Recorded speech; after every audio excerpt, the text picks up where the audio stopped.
రెండేళ్ల నుంచి కాంగ్రెస్ సర్కారు ప్రజారోగ్యాన్ని పక్కన పెట్టిందన్నారు మాజీ మంత్రి బీఆర్ఎస్ వర్కింగ్ ప్రెసిడెంట్ కేటీఆర్.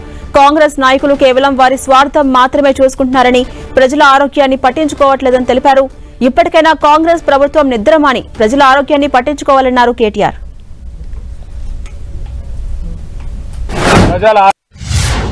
ఈరోజు బస్తీ దవాఖానాల పరిస్థితి ఏంది అంటే, కాంగ్రెస్ ప్రభుత్వం వచ్చినాక ఈ రెండేళ్లలో ప్రజారోగ్యాన్ని పక్కన పెట్టారు. కేవలం తమ స్వార్థం మాత్రమే చూసుకుంటున్నారు. అందుకే ఈ ప్రభుత్వానికి గుర్తు చేయాలి, వాళ్ళ బాధ్యతను గుర్తు చేయాలి, ప్రజల ఆరోగ్యాన్ని పట్టించుకోమని చెప్పాలన్న ఉద్దేశంతో ఈరోజు మొత్తం హైదరాబాద్ వ్యాప్తంగా మా ఎమ్మెల్యేలు, మా ఎమ్మెల్సీలు, మా నాయకులందరూ కూడా బస్తీ దవాఖానాల ఆకస్మిక తనిఖీ కార్యక్రమాన్ని చేపట్టాం. ఇకనైనా దున్నపోతు నిద్ర నుండి మేల్కోండి, ప్రజల ఆరోగ్యాన్ని పట్టించుకోండి. బస్తీ దవాఖానాలు మేము 450 పెట్టాము. మీకు దమ్ముంటే, మీకు చేతైతే మరొక 450 పెట్టి విస్తరించే ప్రయత్నం చేయండి. టిమ్స్ ఆసుపత్రులను వెంటనే వినియోగంలోకి తీసుకురండి, పూర్తి